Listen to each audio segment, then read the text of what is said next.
It's a national championship Monday here on the show. It is also an NFL postseason preview. Welcome back inside Studio S. I'm Dan Koob, joined as always every single Monday. It seems as though it's been every single Monday. We'll bring her in now. She is Anita Marks joining us on the program. Anita, oh, we lost you. One sec. That's how you start a show really hot. There we go. We're back now. Anita joins me on Market Movers. Happy New Year to you, my friend. How are you? It's been a minute.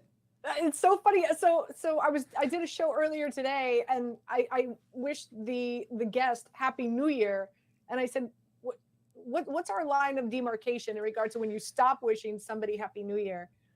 That I don't know, but thank you. Happy New Year to you too, my friend. You must be excited. Your Eagles sitting there bye week, getting ready for the postseason. So you've got to feel really good about 2023, Dan. It's exciting stuff, and I'm glad you brought up what is the line, because I was actually going to ask you the same exact question, because I don't know the answer. I think, there's an old Seinfeld joke that somebody Happy New Year'd me in March one time. That's a great question. I think you can Happy New Year somebody up until the third week of January, and then you're just showing off. After that, it's too much. That's fair. what I think. That's fair. I'll roll with it. I once received a Happy Hanukkah a month after Hanukkah. At that point, I just thought somebody was playing a joke on me. I could be wrong. You have 8 days out of 365 to get that one right. I feel like you could have been a little closer, but I digress. Happy New Year. It is, of course, a brand new year for NFL football as well, because it is football time. We're going to get into that a little bit later on the show, because it is National Championship night, Anita. The TCU Horned Frogs going up against what many could consider a budding dynasty in college football, and that is the Georgia Bulldogs. When we look at this matchup, a lot of people seem to think Georgia's going to roll over TCU. I got to tell you, we're going to show you some numbers in a little bit that say the traders on Sporttrade are either in on TCU or they're looking for TCU to stay in the game long enough to turn a profit. But what do you say, Anita Marks, about the national championship game? I'm wearing purple for a reason, Dan. I'm Frogs. all about the Horned Frogs. Listen, I have doubted them for way too long, right? Like, full disclosure, full transparency. I was on Michigan. I thought Michigan was going to win. And I don't, and I feel like that has been their story all season long, is doubting the Horned Frogs, doubting the Horned Frogs. There's something special.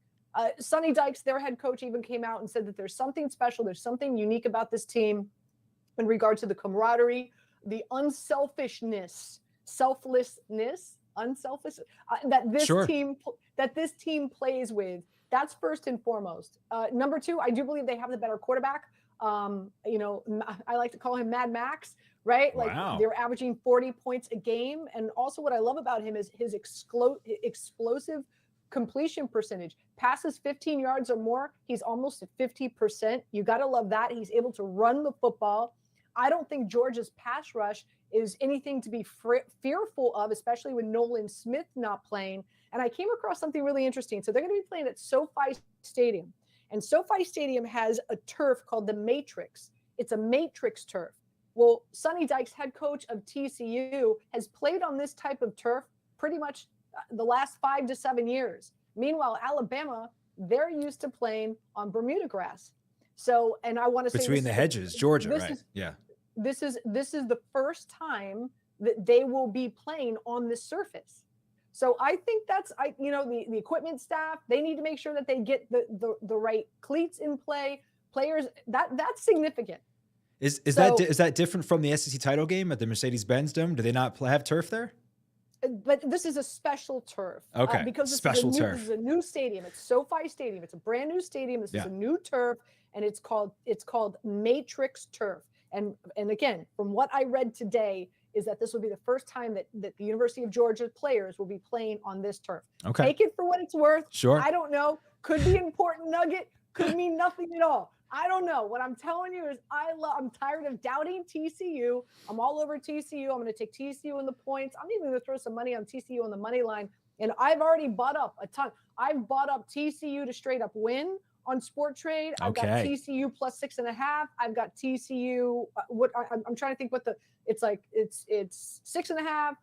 12.5, 14.5. There's a lot of different ways that you could buy up TCU. Yeah, we're going to pull it up right now. So here's the market as it currently stands on Sporttrade. To me, the best value on the entire game is TCU plus 20.5 at 68.5 per share. I think that to me, that is the number one value on Sporttrade. I can't believe. So we've got Matrix Turf. We've got zero tailgating at SoFi. I don't know what is going on in LA, but it's certainly going to be an interesting game. To me, again, 68.5. Even buying, if you're not a big trader, even buying a third of a share of that, I think is worth it. Absolutely. And like I said, I do believe TCU is going to come out. Here's another thing. On the big stage, they don't shrivel up, right? Like this is a team, this is a quarterback, this is a head coach who's got this team ready to go and has on the biggest stages. It's not so. One of the metrics you could look at is, hey, Georgia's been there, done that, got the free T-shirt. They're defending their title. Okay, you're right. Yeah, that there is an advantage there. But based on what we've seen from TCU this season, again, Dan, I'm tired of doubting them. Now, listen, Georgia very well might win by 7, 10 points, whatever. I think really the value, and it sounds like you and I are on the same page here.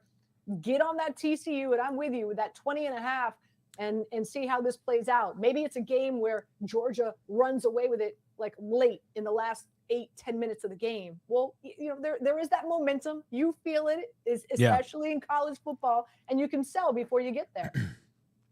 Well, shout out to my wife who just made an appearance on the show for calling me on my phone.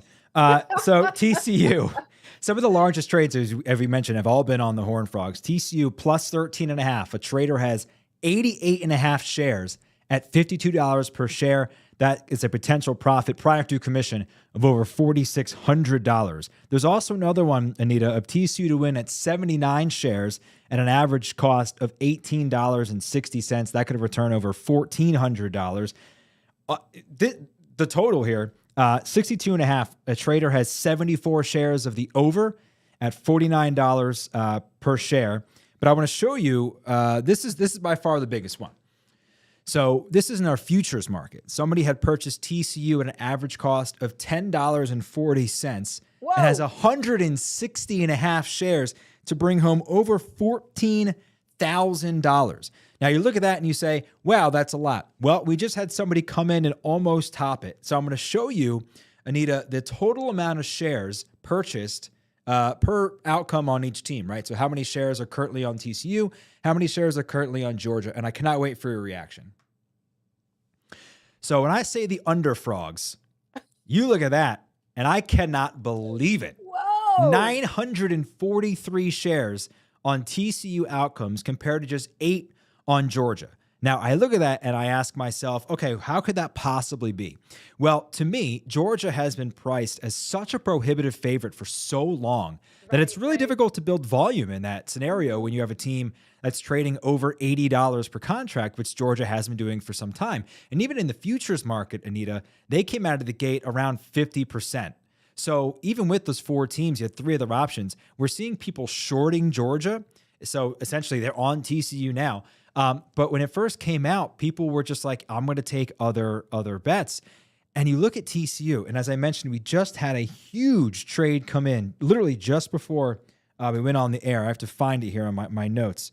124 shares of TCU at $18 per contract. So that could return $9,964.60. That just came in before the show started, and I just had a chance to reflect that. Again, I'll put the graphic back up. So 943 shares on various outcomes of TCU. So my only thought to this, Anita, is people are hoping that when this game kicks off, TCU either starts very quickly, which they've been known to do, 7th in the nation in first quarter scoring, or they're just staying competitive enough, long enough to get this closer to 40, 45, 50 before selling out. What do you think? So I love it. I mean, again, we're the purple people eaters here in the first 15 minutes of the show. But let's do a deeper dive into the matchup, Stan. Right? Like first things first, in regard to Max going up against a cover 3. Georgia plays cover 3 quite frequently. Okay. And again, I think there's going to be a lot of opportunity for him, considering that they spread the offense out, that air raid offense, they spread it out. I think his rushing lanes are going to be there. And also he's got Quentin Johnston, who I think is going to be the number 1 wide receiver taken in this year's NFL draft. Dude's going to put up over 100 yards. This is a Georgia secondary that gave up 20 yards per reception to Harrison Jr. in the Peach Bowl. So now you're going up against arguably the best wide receiver in college football tonight. I think offensively, there is going to be a big advantage there for TCU. On the defensive side of the ball for TCU, they play a 3-3-5 defense, which Bennett is not used to. And when he went up, I want to say it was Mississippi State. When Bennett went up against Mississippi State, he tossed 2 interceptions against Mississippi State, and a big reason why he's not used to that 3-3-5 defense that TCU plays. So I think there's a lot of matchups here that benefit TCU. I think that they are the team of destiny this season. I think they have the better, with all due respect, evenly matched coaching staff. But I do. There's something about Sonny Dykes and what he's been able to do with this team. I think they're really special, and I think TCU is going to cover. So I think that's purple the right Kool-Aid side to be buying up here on Sporttrade. Just doused in purple Kool-Aid today. All right, so there are a bunch of different strikes. You mentioned 20.5. You mentioned 13.5. There's 6.5 available as well. Which strike do you think they're covering? Just the 13.5 that we have on Sporttrade? Yeah, I mean, listen, I wouldn't be surprised if TCU wins. I think this really does come down to the bitter end. I really do. So. Give me TCU in the points. I'm also going to, I know, unfortunately, Sporttrade doesn't have player prop bets out there. If they did, I'd be playing the over for Johnson. I'd be playing over rushing yards for Mad Max. Also, I think he's going to score an anytime touchdown, especially since they have Miller, their running back, who's dealing with a knee issue. Yeah. He's utilized big time when they get into the red zone. Somebody's going to have to carry the rock, and Max has been able to show that he can do it. So I just think there's a lot of matchups here that actually favor TCU as well. Player props, they're coming. Thank you, Anita. That's great. We're going to transition now to the NFL. We're now looking at the NFL wildcard weekend. We'll pull up the futures market and how that has all been affected by now the teams that are either eliminated or teams that are going through some issues. Hello, Brandon Staley in the Los Angeles Chargers. Not quite sure what was going on there, but we'll recap week 18. And to do so, I do want to pull up this NFL ROI graph that we had tweeted out over the weekend, Instagrammed out over the weekend. Really interesting. So this graph shows you what your ROI is. If you had bought one contract for a team to win each week, so week 1 through 18 on Sporttrade. Now, this is reflective of up until yesterday. So the Vikings, they won again, so they would still be number 1. Giants, they lost, so they would have dropped. Steelers, etc. The Steelers won as well. But this shows you a very interesting tactic of trading on Sporttrade, which is not necessarily saying, oh, I like the Texans this week, or I like the Bears at $20 per contract. This is saying, hey, you know who I think is good this year? I think the Chiefs are good this year. The Chiefs finished number 4, by the way. I'm just going to take the Chiefs every single weekend, regardless of what their price per share is, because I know more often than not, they're probably going to win 12 of their 17 games. So whatever games they lose, that's going to be offset by the amount of times that they win, no matter the contract. So when I looked at this, Anita, I thought back to our Trade the Game show, which we had with Matt Garcia, and he bought a contract to the Eagles to win, if you remember, at like $90. And we were like, well, why would you do that? And he's like, well, it's like a 10% return on your investment. That's a different way of thinking about this. So if you buy obviously the Vikings are one of the luckiest teams maybe in NFL history. Yes. But, if you look at that and think of sports betting on Sporttrade as buying a stock or something like that, a 30% return on your investment over, a 4-month period seems pretty good. Seems like a pretty decent strategy, one that some people may want to try next season. Yeah, but you're absolutely right. It's a brilliant strategy.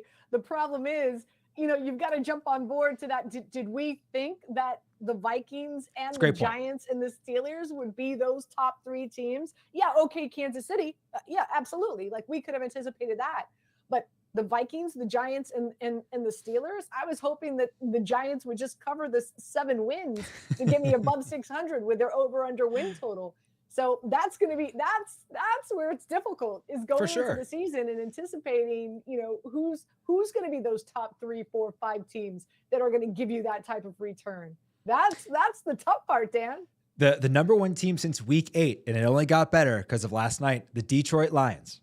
The number 1 team since week 8. At one point, I think they were down over $50, and now they've completely shot all the way up. So interestingly enough. So we'll take a look at the wild card weekend here. And in order for us to properly sort of go through these games and discuss them, I do want to play everyone's favorite game here on Monday. And that is, of course, The Price is Tight, a game where Anita absolutely dominated me, the price guessing game here at Sporttrade, where we are guessing not only the favorite for a game, but what they were priced on the Sporttrade market to win. So we have 6 games. We typically will do 5, but we'll do 6 because that's how many we have to offer here on Wild Card Weekend. We'll start with a third time around NFC West battle. The Seahawks going up against the San Francisco 49ers, who many people believe, Anita, is the class of the NFC. What do you think? Yeah, I do believe. Again, defense wins championships. You could say arguably they have the best defense heading into the postseason. Seattle sneaking in. I hope they sent like all those Detroit Lion players, like I don't know, like a bunch of new scooters or whatever the gift, the big, hoopla gift is this year that players are giving one another. But nonetheless, this 49ers team, they're head and shoulders. I mean, Seattle just has to be happy just to make it to the tournament. They get their free gift bag, and then thank you, go home. So I've got the 49ers here. I got them at $78. Okay. I don't know what kind of gift bags exist, but I'm very interested in acquiring one. Niners, I had at 80, and it's 81.5. So I narrowly edged you out on that one. Next game, and we should discuss this. Chargers and Jaguars, I think, is the best value of the week, and we'll explain why in just a second. Brandon Staley playing his starters well into the second half of a game the Chargers did not need. They were locked into the 5 seed. Mike Williams gets hurt, reportedly had to be helped onto the team bus, could not walk. This is an oft-injured wide receiver who was a complete game changer for their offense. I don't know the statistical split, but when you remove him and Keenan Allen from that Chargers offense, they're completely different and frankly inept. I can't even begin to explain what this guy is doing, coming off of almost a 2-year sample size where he's so beholden to analytics and statistics that he ran his team out of the playoffs a year ago. I just don't get it. Well, a few things. You're right. Number one, Mike Williams did have to be helped onto the bus, although reports today, MRI and x-rays came back negative. He's dealing with back spasms and is expected to play against the Jags. More importantly, Joey Bosa, apparently re-injured, re-aggravated his groin. Got to keep an eye on that. That was a big plus, the fact that Joey Bosa was returning to this defense as they were getting ready for the postseason. And their linebacker Murray, he also is dealing with some type of injury. So you're right. I don't understand why they even played players. I think they should have used it as an opportunity to rest some players. I know there were some incentives, financial incentives, especially for Justin Herbert. But nonetheless, I just and don't play them. You're right. Don't play them after the second half, the first half. Why even play them in the second half? So I do like this Jags team. I was just really disappointed with their offense yesterday. Didn't like what I saw. They won that game against the Tennessee Titans because of their defense, but their pass defense is not great, Dan. With that being said, I do believe the Chargers are favored here. I'm going Chargers $55 to win. I think the Jaguars are I think the Jaguars are who we thought they were in the beginning of the year. That makes sense. Beginning of the year, they came out, they played really well, they won a bunch of games, and they had a middle of the season where they sucked, and now they've gone 7-2 the rest of the way. That Titans defense is really good. Nobody runs on them. They have not allowed a rusher to have over 70 yards all season. So it wasn't a surprise to me that the Jaguars couldn't run the ball. Now they have to face a Chargers team coming west to east, which, as we know, is an issue, and they can't stop anybody running the football. So I think the Jaguars are going to be able to move the ball. I like the Jaguars to win this game. I'll pull up what that price is on Sporttrade, but I do think the Chargers are favored, and they are. So the Chargers are actually, I guessed 52, and at last check, they are 52.5. So I'll take that one as well. But I think the Jaguars at 49 is a lock. I think the Jaguars win the football game. I don't trust this coaching staff for the Chargers at all, despite how much I love Justin Herbert. I just think going that far, Mike Williams, we'll see how much he plays. I don't think it's going to be that much, and I think the Jaguars are actually going to win this game. I will say this: I'm disappointed that this is the first round matchup in the wild card weekend, because these were two teams that I was looking forward to win in advance and make some noise and possibly pull some upsets. Yeah. So I'm actually, more than anything, Dan, I'm upset that they're facing each other in the first round of the playoffs. I really am. I'm high on the Jags, and we'll get back to that a little bit after the price is tight. Giants and Vikings. This is the hottest upset pick of the week, I feel like, for most. I said I'm not taking the bait for what it's worth. I still think Daniel Jones is Daniel Jones, and I know you love Danny Dimes. This is our biggest point of contention, Anita. Tell you, we're great friends. We agree on almost everything except Danny Dimes. I said Vikings 61. I've got Vikings 58, but I love the Giants here. I've taken the Giants on the money line. They should have beat them a few weeks ago when they played. Unfortunately, the Giants had a block punt, and the Vikings won on a 61-yard field goal. But when you look at the numbers, you look at the statistics, Giants outplayed them in pretty much every category. Daniel Jones, who you don't like, passed for over 300 yards, and Saquon Barkley rushed for 85. And I do believe that the Giants defense is very, very blitz happy. They had 4 sacks on Cousins that game, and so I think they get to him as well. So I love the Giants here, but I'm going Vikings. I believe they'll be favored, home field advantage, $58. It is Vikings 60. So I'm right there on that one as well. Yeah, right there on that one as well. I mean, I don't think the Giants are that good, frankly, but I do think Brian Daboll should win Coach of the Year. I apologize in our order. I went a little bit out of order. We'll do Bills and Dolphins now. Yeah, this Dolphins team. Who's going to be quarterbacking, right? Like, I have no idea. Tua's got 3 concussions on the season. He should. Here, Dan, more seriously, like, besides just this game, dude needs to talk about his career, period. Like, 3 concussions in a season, and other concussions prior to that, other injuries. I think in this offseason, he needs to have, like, a real honest serious conversation whether or not he wants to continue playing football. Teddy Bridgewater is dealing with a finger issue. Skylar Thompson got injured, not injured, but banged up in that game yesterday against the Jets. Meanwhile, the Bills, they're home. They're playing with a lot of emotion and a lot of excitement since Damar Hamlin is doing so well now in the hospital.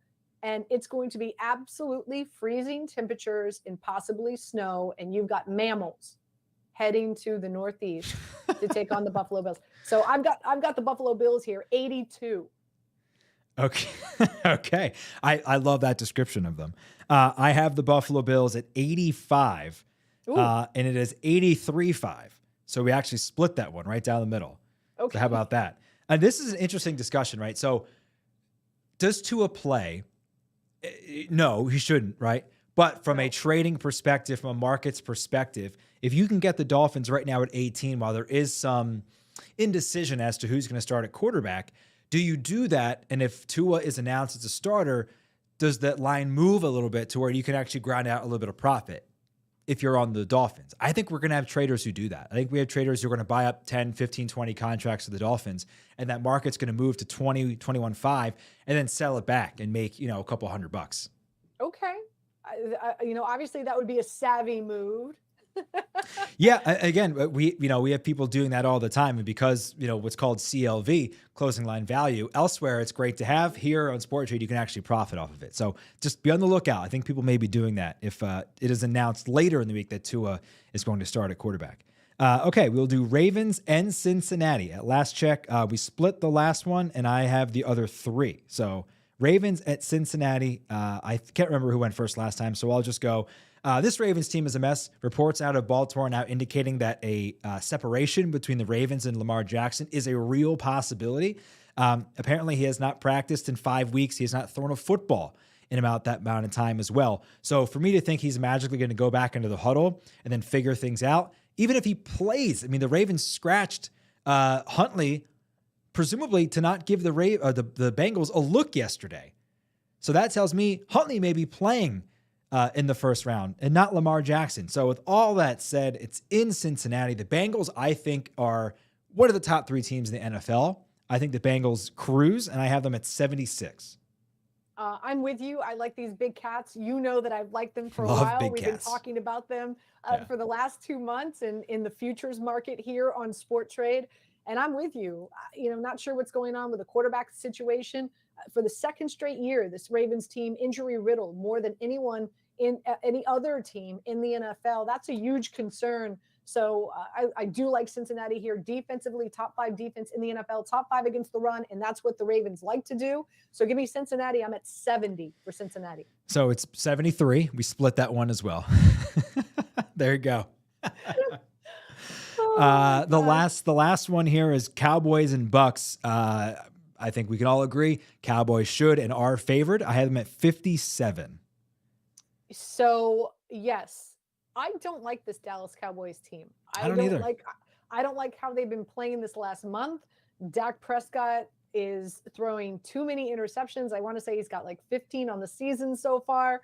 This Bucks team, they're not good either, but they're home and they have Tom Brady. And if there's one thing we know about Tom Brady is that he's just masterful in coming back. Their 2-minute offense has saved them at least 4 or 5, games this season, which is pretty much it, right? How many have they won? Have they won even 5? I don't even know. It doesn't feel like it. I'm kidding. Yeah. The division is so bad.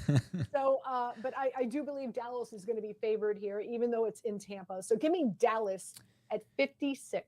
Okay. I hate this game for all the reasons you mentioned, and I won't be touching it. I had 57 and it's 59. So okay. There you go.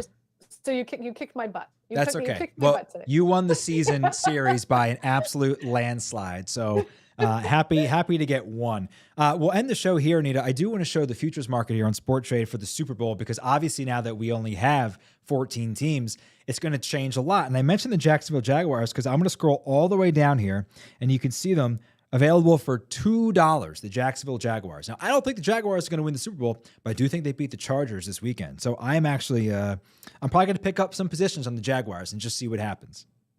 Okay, that's fair. But again, you're looking at the markets. The Chiefs are at $22. You You got the Bills at 18-5, the Eagles at 16, the Niners at 16. I already have the Eagles. I bought the Eagles like last year, right? Yeah. No, kidding. I bought the Eagles, like 3 months ago, right? Yeah. So what are the Giants right now? Because I do believe the Giants beat the Minnesota Vikings. What are they trading at right now? $1.70. Boom. That's where I'd go. Okay. I'd go to the New York Football Giants. Yeah. Oh, wait, can we talk a little golf before we say? Sure, absolutely. A little golf. I'm going to toot my own horn. You were on John Rahm. You're all over it. Let's hear about it. Tell me about it. I was all over John Rahm this week and was really nervous on Saturday because Morikawa, it looked like Colin Morikawa was running away with it. John Rahm was, quite a few. I want to say he was like tied for 5th. Morikawa was at the top of the leaderboard. And then, boy, did he come out 10 under on Sunday to win the tournament. Whew. So that's huge. The first quote unquote real tournament golf season starting at the Century. Now that Hawaiian tour still continues, leg number 2, and it's the Sony this coming week. And there's 3 golfers that I'm eyeing. Tom Kim, who, watch out, this season, this young man is going to be a complete beast. He's going to get so many fans. Know this name, Tom Kim. He's spectacular. He's got all the tools. He checks all the boxes. I like him this week. This is interesting. I like Hoagie this week as well. Okay. But get this, Hoagie's from TCU, Dan. So he took a flight from Hawaii to LA. He's going to the TCU Georgia game tonight. Awesome. And then heading back to Hawaii. So a lot of analysts, a lot of handicappers are fading Hoagie because of that. I'm not. I love it. Hey, take a break. Fly to LA. Check out your alma mater. Cheer for your Horned Frogs. Then get back to work in Hawaii. I'm not fading Hoagie because of that. I do like him. And Corey Connors, this course fits him to a T. This is a course. Putting is so crucial. Strokes gained on approach is so crucial. Par 4 scoring is what you want to look like as well. You don't need to grip it and rip it here. It's all about accuracy and being in the middle of the fairway. And that's what Corey Connors does extremely well. I think Tom Kim's going to be a big hit because of why he chose the name Tom to go by. Do you know this story? No.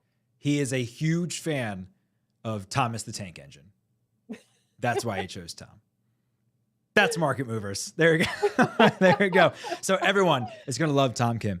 Anita Marks, thank you so much joining us on Monday, as you always do. Enjoy the National Championship game this evening. We'll, of course, talk to you next week. All right. See you later. That is Market Movers on a Monday. Check us out, 4 o'clock most days here on the Sport Trade feed. We're back. Enjoy the National Championship game.